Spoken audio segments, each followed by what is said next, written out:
Hello, everyone, and welcome to this Rest and Worship Saturday. Um, if you'd like to make a non-biased, not confidential, and anonymous call, you can at 267-437-7790. If you prefer writing, you can write at P.O. Box 1543, Wilmington, Delaware 19899. And I appreciate you viewing. I appreciate you liking, commenting, sharing, and subscribing. And I am Sheila Rollins, and I am the founder of H.U.L.A Ministries Entertainment and Associates Inc. And on this YouTube, we are over the Commerce Anonymous, where we support anyone desiring to overcome anything. And so basically, welcome to this Rest and Worship Saturday. Happy Sabbath.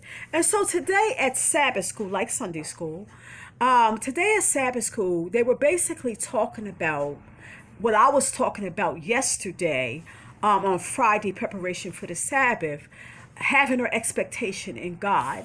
And they told the story coming from Daniel, the 6th chapter, about basically where Daniel, being second in command, basically next to the king, among or above other prince and presidents that was of the Medes and Persian kingdom, and Daniel was a Hebrew. And so basically you can imagine how they were jealous and upset about this. And so they created what they thought was Daniel's demise, what ended up being their own. And so they tricked the king to act like they wanted to honor him. And you probably know the story. And so in tricking the king, before the king even thought about it, he signed a decree, he basically used his signet to stamp it. Him and his other lords or whatever, they used their signet too, which means that they couldn't change it in any kind of way. They couldn't change this law. And so Daniel, after he knew basically that this decree was signed and that he couldn't ask anything from any other guy but the king for 30 days, he did as usual. Went to his chambers, got on his knees, opened a window, and looked towards Jerusalem and prayed. And so basically, the king's prince and president was right there to go back and tell the king. And it was then that the king realized that he had been had.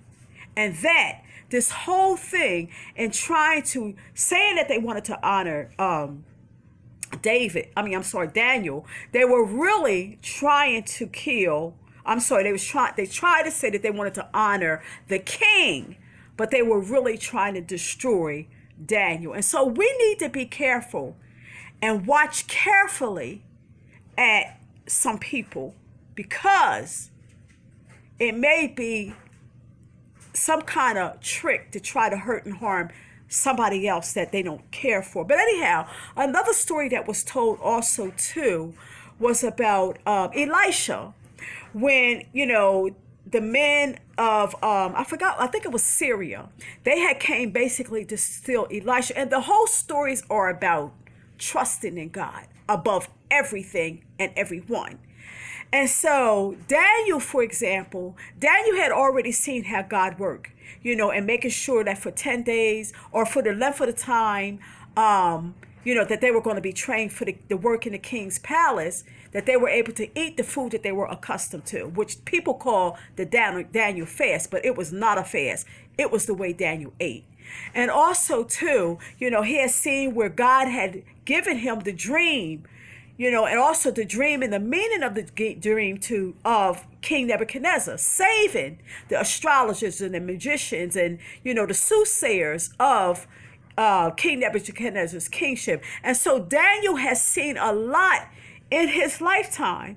And so Daniel stood fast even after that decree was signed. He did his custom.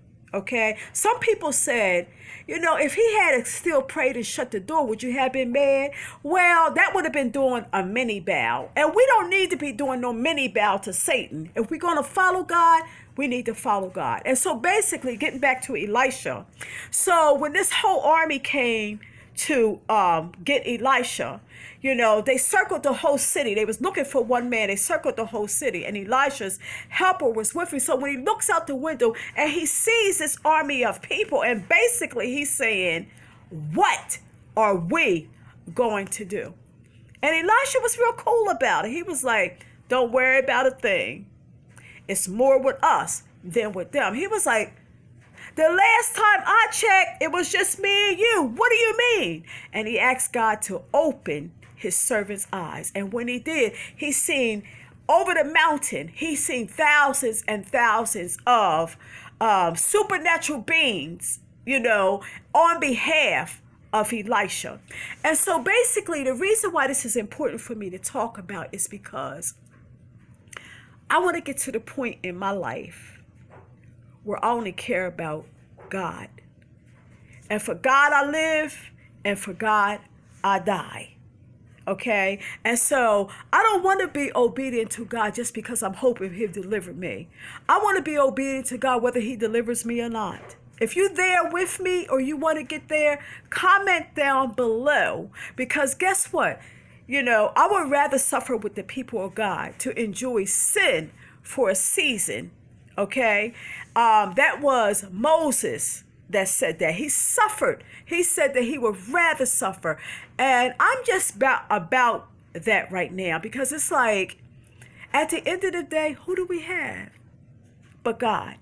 The thing that I like, and this right here puts a lump in my throat. I was talking to my maternal baby sister, and she said, when Jesus came, he came to stay. When you think about the many people that's been in and out of your life, or whose life you've been in and out of, what is it? It's high time. I would say, I'm not going to ask a question. I would just say it's high time that we would stand erect next to Jesus. For Jesus we live, and for Jesus we die. Comment down below. I hope this was helpful to talk about it. You know, every test that comes up, it's about whether or not we're going to honor God, okay? Or whether we're going to be doing even a mini bow. Because if Daniel had changed in any kind of way his praying in his chamber and how he left the window open, it would have been doing a mini bow to the king and ultimately the devil. Okay, so pray for me. I love you. Let's just be about God and God alone. I'll see you in the next YouTube.